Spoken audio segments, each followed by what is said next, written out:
Alright, so today's story is about Toilet Karen, the infamous Toilet Karen. Alright, so about 2 years ago, I'm living in another building. Um, I've been living there for a while. And the landlord had been like moving weirdos in the building after a while. Like we had a weird crackhead below us for a while, and then this crazy lady that ended up moving in, right? It was that weird neighbors next door too. But so we were kind of surrounded by weirdos at one point. So the way this starts is I heard stuff hitting my air conditioner like repeatedly one night. So I wasn't sure if they were doing like work on the building. It was like debris hit my building, or somebody threw something or whatever. I have the Super's kids, go there because he wasn't there. So his kids went out there. They looked. They found bottles. We thought maybe it was an isolated incident or whatever. It was weird but isolated, right? So a few days later, I hear it banging on my door like it's the ATF or the police or some crazy shit. I look through the door. There's some crazy lady I've never seen before. Looking deranged. Like at the door. So I open the door and I go, "Who are you and why are you banging on my door?" Because mind you, it's a quarter to 2 o'clock in the morning, right? Like I don't know who you are. Why the hell are you at my door? So she starts rambling about my mother. Now my mother is a bedbound senior. I work for the CPAP program taking care of her, right? And she's physically unable to walk. So this lady was accusing my mother of grabbing a broom or a mop and banging it on the ceiling all night in the bathroom. And I don't know if the lady sleeps in the bathtub or some crazy shit or who knows. But she said she couldn't basically go to sleep. It was too much noise. I explained to the lady, this is a physically impossible task for my mother to do because my mother is bedbound. So she then looked like it registered in her face, but then like Men in Black or something, boop, she totally erased and she goes back to the same dumb stuff. So I slammed the door in her face. A few days later, I hear banging on the door again, and she's basically rambling something about immigrants and Jews and chickmunks and all kinds of stuff that don't have to do with each other. I'm not a chickmunk. I'm not Jewish. I was born in the United States. I'm not an immigrant. So who knows what. Anyway, so, and then I want to say next week or something like that, there was banging at the door again. This time rambling like a Tasmanian devil, right? So, at this point, I called the landlord and I'm like, look, I don't know who the hell you moved above me, but you're going to have to do something because this is getting quite annoying and I can't have her waking me up.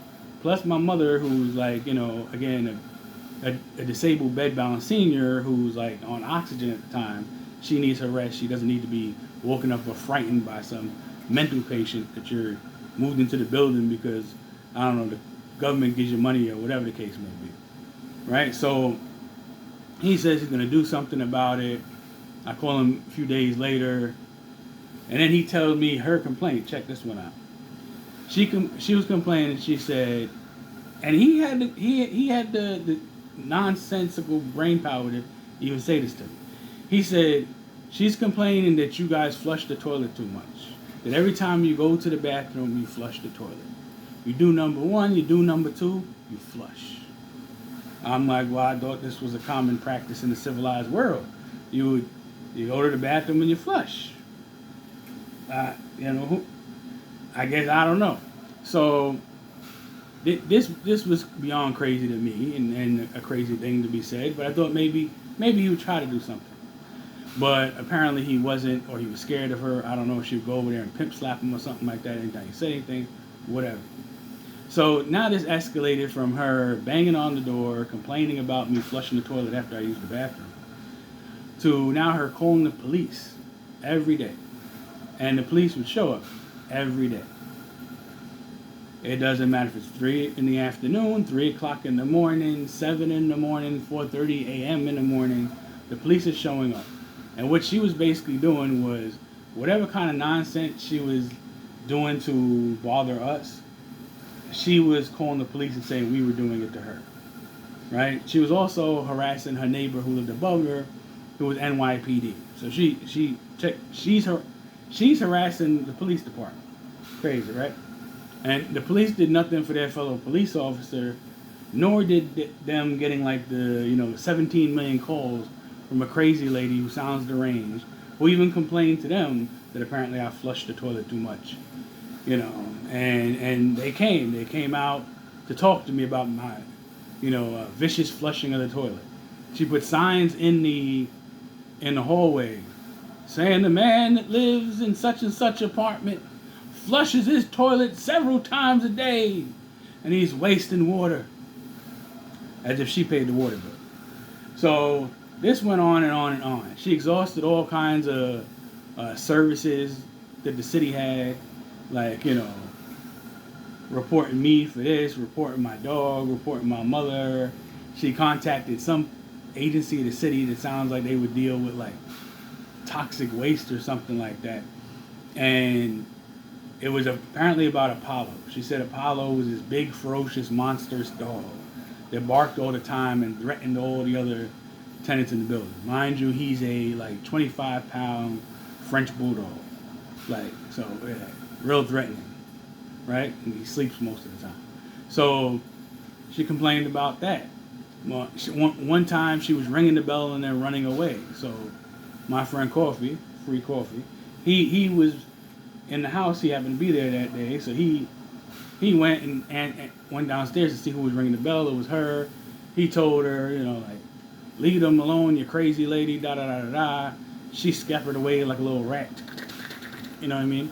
And didn't say nothing to him directly. But then he leaves later on that night. I order a sandwich or something to Uber Eats. The delivery guy comes.